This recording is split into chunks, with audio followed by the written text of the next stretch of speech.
hump day.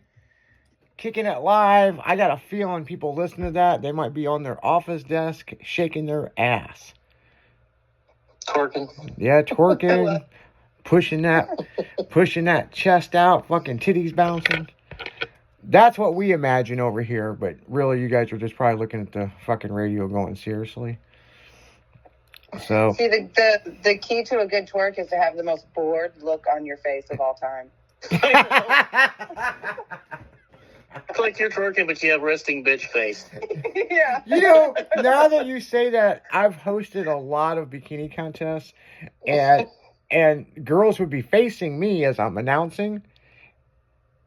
And that is so fucking true. I'm like, what the fuck are you thinking? It's like the most... It's like the ones that are good at it really are, so I think they're concentrating. Yeah. You know what they're thinking? Don't make a weird face right now. Yeah, no shit. Don't fart. Yeah. My ass is to the crowd. I'm only facing the MC. And, but yeah, now that you say that has flashed through my brain, like how many weird looking faces have I seen from girls on stage with them shaking their ass. Yep. Not even a smile. Not even a little bit of a grin, just like... Then you get that little fat white girl on the end. It's just giving her ass off and just wiggling her shit around. She ain't doing nothing. Yeah, bouncing one butt cheek to the fucking music. It's like toom toom. Then the other one goes toom toom. It's going whoa, whoa. He doesn't even smack it, I'm practicing doing that. Yeah. So on the break, guys, we were talking about you set something down, you can't find it, and Jimmy is talking about, I got 10 fucking wrenches working on something, and I'm right at the end, I'm like, where'd that fucking wrench that I needed for this go? And I said... I just fucking had it. Yeah, and I said, well, I got one for you. We're going to wait till we go back on the air. So, if anybody's got a 2002 full-size Chevy truck, it's got an LS in it. I don't know. And as anybody knows, and if you don't know, I'm gonna fucking school you on something.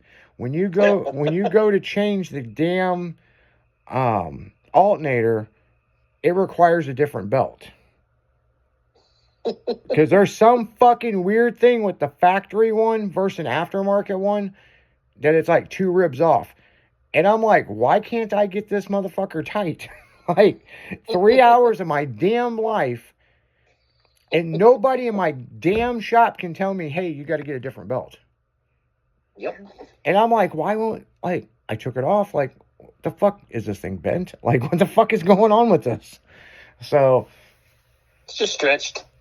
That's what I thought too. I'm like, did it stretch? Like, the belt's not that old. And the reason why I know the belt's not that old is because a fucking squirrel got up underneath my hood one weekend and chewed through my belt. And I went to start the truck and the damn belt broke. Oh my gosh. And I'm like, what the fuck is wrong with the motor? And I opened the hood and the belt's laying on the ground. I'm like, huh. And I drag out the belt and you can see the bite marks in it. I'm like, seriously? Speaking of that, I went to change an oil on a like 01, 02, 03 Chevy truck. Yeah. And I did the full service, so I had to check the filter and all this shit. I pull the airbox cover off and I grab the filter. When I grab the filter, from the filter down is full of acorns. Yeah, I've seen that before. It's like how did it get in here? Acorns. It's like how did it get in there? Well, it goes in the air intake. I know, but He put it right in the air intake and stuffed the fly. I had to go get the guy that owned the truck. I was like, you got to see this. He came out. He was laughing his ass off. He said, "Fucking squirrels." Yeah, squirrels are a motherfucker, man. I mean, he said one year he came in there to get his oil changed, and it had a bunch of dog food in it. So he'd been stealing the dog's dog food out of his bowl. You're stashing it for later. Yeah, That's funny. it was funny as hell. That is funny. Well, I mean, when they say a squirrel will squirrel away a nut, well, there ain't no fucking shit about that, man. Michelle's truck went back when we were dating. She'd come over to visit me. Well, one day she went to start her truck and it was acting weird, and the StabiliTrak light wouldn't go off. Mm-hmm. So I popped the hood. A fucking squirrel got in there chewing on wires. I had to fucking reconnect all these damn wires. And then we could never get the damn StabiliTrak. I guarantee is still on today. Even GM couldn't figure out how to take the code off. That's pretty damn bad when the dealership don't know how to fix it. No I kidding. unplugged the bulb. Man, that's fucking crazy. But yeah, it is hump day. A lot of shit going on. Of course, you know, Kai Kelly wrecked Jingling over the weekend. It was him driving. Yeah, I saw the video of it, and well, what it was they swapped parachutes. And that one didn't open. Yeah, the cables weren't long enough or something like Very. that. So yep. He was trying to shut it down. Yeah, he tried, and that motherfucker went sideways. Well, once it went sideways, you know, he was along for the ride, and you know. Man. Yeah, we need to get Puddin' on the show to give us the play-by-play of what happened. Because Sunshine wasn't there, Puddin' was there. I like the video he's telling Puddin', when I go to stage, you gotta adjust the wheelie bars, and he goes, there is no bars, and he goes, but they're back there. They fuck with him so bad. Puddin' who he was telling us that we should have on the show, right? Yeah. Yeah, we're gonna have Puddin' on here. We're gonna have a special spot for Puddin' to tell us what's up throughout this year. You know, he's getting his own little segment.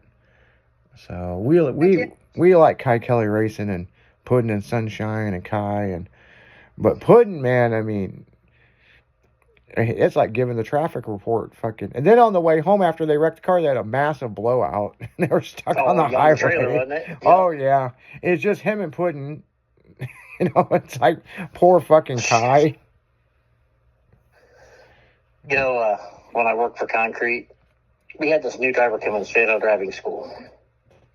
And he was from Riverton. I knew who he was. And he'd never drove anything but the driving school truck. We had this 1975 white Volvo twin stick truck. We're going to put him in. And it had the old school throttle stop on it. You know, diesels used to have the throttle stop you pulled out. Yeah. Well, you'd pull it out, then you push it back in. So when you got back in, you could start it. And it was a little cool out the day he started. And he's all gung-ho, Mr. Truck Driver, you know. And he's in there talking to all of us. And he said, well, which truck am I driving? Because we'd all started our trucks. And he's like, you're driving that old white out there. You have to drive it for a week or two, and then we'll put you in a new truck. Okay, well, is there anything special I got to do to start it? Because it's pretty self-explanatory. He said, just pull out the fucking choke and crank it till it starts. Or no, he said, it's pretty self-explanatory. I said, no, just grab the choke lever, pull it out, and crank it till it starts. And when I did, my boss and the other two truck drivers looked at me kind of funny. He heads out the door. I'm not sure he said he heads out the door. All of us start laughing. So we all walk out the door. He's over there, and he jumps in the truck. He pulls out that throttle stop, and he's just cranking on that old fucking diesel. Crank it, and it won't start with that throttle stop out. And he finally gets mad, and he looks out, and he's like, what are you all looking at? I was waiting for you to start that truck, Mr. Truck Driver. And he's like, I don't fucking get what I'm doing wrong. And big old Bubba goes, push the throttle stop in, you dumbass. He pushed that throttle stop in, and that truck started up and smoked like a son of a bitch. Oh, I bet. He comes walking inside, and he ain't saying a word to nobody. He's just standing there at the counter. And Bubba goes, were you going to ask us before you ran the battery dead? I don't know. He goes, piece of advice, never listen to Jim. He'll get you in trouble every time. That's some funny shit. just pull up the choke, crank the hell out of it. It'll start.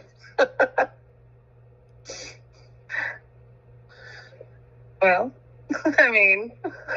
Yeah, we fucked with... Never listen to Jim. He'll get you in trouble every time. We fucked with one of the guys at the shop, a couple of the kids. they wanted to use a welder to weld something. And I said, okay, here's the thing, you know, you know how to weld? Well, kinda. I learned in shop class. I'm like, well, this ain't shop class, okay? This is Right. here. So I go, you know, you gotta tap it, make sure it's got connection. Then you gotta tap your foot 3 times, and I'd stick out my foot like, you know, I don't know, like fucking Bonanza. You know what I'm saying? Like the old Something TV show. retarded. Yeah. Yeah. So you gotta tap your foot 3 times, and then put your helmet down. You can weld. My crew chief Doug was like, "What the fuck are you doing?" I'm just like, "Watch." Months go past, right? And when the other kids want to do it, I go, "You know how to weld?" And he goes, "Oh yeah, I've been working with Alex." And he goes, "I know about the foot thing." And I'm like, "Foot thing? What the fuck are you talking about?" He just forgot. I done forgot about it. So I go back over. Me and Doug's working on the drag car. I look over, this motherfucker kept sticking his leg far as he could and tap his foot 3 times and then he'd stop, look at it, and then he'd reach his foot out and do it again. I don't know how many fucking kids fucking end up doing that because I told Alex to do it and I was just fucking with him. and so I don't know. You know Matt Burke that owns Old Vienna potato chips nowadays, Red Hot Riplets, I bet that's how he still welds. Stick your leg out as far as you can and tap it 3 times and then you can weld. That's funny. That's funny shit. Them motherfuckers probably meant like, oh, that's for good luck or something. I told Mello that works for me, you know, his welding's on porn, welding porn. And what's cool about Mello, his whole family is woodworkers. He's the only one that welds, you know, like, so it's kind of funny, but it was funny. Alex was at the shop one day. He's been, you know, away from the shop for years, and he was visiting, and he was welding. He goes, "You didn't do that thing with your foot." And he goes, "But I did it with my hand." That's funny. And of course, he threw his helmet down. He goes, "Guilty." And I was like, "I'll fucking do it again." I yelled it across the shop. Murder. Yeah, that was a big thing in our shop. Like, I never seen that. And Mello is the one who brought that up. And man, it went on for fucking months. Matter of fact, it was such a bad influence. The kids at home were saying it and going to school. They'd get their homework and they'd be like, "Murder." And one of the other kids would be like, "I'll do it again." You know? Because on parent-teacher conference, they brought that up to me. "What's this joke at your home about murder?" And I'm like, "Huh? Something about doing it again?" I'm like, "Oh, yeah, fucking." Oh, that's funny. Yeah, kids. That's just a TV show. yeah, kids watching YouTube, man. I don't know. Yep. I'll fucking do it again. Yeah, that's the same thing that I think about every day here at Styling. Like, We had this boss come in. We lost our boss, so they sent this other boss in from someplace else. Well, we all knew how to run the plant and everything ourselves. We didn't even really need him. And this guy shows up. And he's this little dreamy looking motherfucker. And we're big old bunch of big old truck drivers, you know. He comes in and he sets us shit down on the table. We're all just kind of sitting there, and he turns around and he says who he is. We're like, okay. We all say our names, and he's like, "All right, I ain't here to make any fucking friends. I'm here to do a fucking job. And you guys are here to listen to what I fucking tell you." He's like, "You got a problem with that? You can just go out the fucking door right now." Wow. I looked you square in the eyes. He turned and looked at me, and I said, "Game on, motherfucker." I thought Bubba was going to fall out of his fucking chair. you know what I do, you know what I typically say with that shit? I usually say duly noted. Yeah, I just looked at him. I just leaned over and looked straight down and said, "Game on, motherfucker." he didn't know what to say. Bubba's over there dying. I can't believe you told him that. That's 3 weeks later, he was gone. Oh yeah, yeah. He couldn't hang. Oh no, he was throwing his phone at me and everything else. He'd get mad. He'd get mad at everybody, and they'd have to fucking be quiet. I don't do that. He'd get mad at me, and I'd laugh in his face. Because he was one of those guys that if anything wasn't going right, he threw a little bitch pissy fit. Mm. Oh, And when he'd start throwing a fit, I'd laugh out loud at him. one of those guys. And then he'd get mad at me. He just shut the fuck up. He didn't say a word. But you were He'd thinking throw his it. phone. Yeah, he'd throw his fucking phone, bounce something off the window. I'm like, oh God, what a dumbass. Yeah. And, you know, I thought out loud every time I thought anything. He finally had a meltdown and went and hid out with some crackhead in a cabin for about 4 days from his wife. Oh my gosh. And me and Bubba had to run the plant for 4 days, and then they finally... His wife showed up at the plant looking for him. Because Jimmy drove him nuts. That's what it was. Yeah. Oh my I drove him god. to fucking meth. And she shows up one day, and they're real religious. He came in with his Bible, and he had his little religious shirts on every day. And she shows up on day 2. I'm looking for Herschel. So are we. What do you mean? Hasn't been here for 2 days. We've been running the plant. Me and Bubba are the only ones that know how to run this batch plant. Oh my gosh. When you find him, tell him he's got an ass kicking coming. And she's like, I'm so sorry. I don't know what got into him, blah, blah, blah. I said, well, when you find him, tell him Jim said hi. Oh, you're Jim. Oh, you're I said, that "Yeah." asshole. She goes, I like you already. That's funny. That's funny. I was like, oh. Well, on that note, guys, you're listening to 96.1 FM Styling Dragon in the afternoon. We're going to be right back.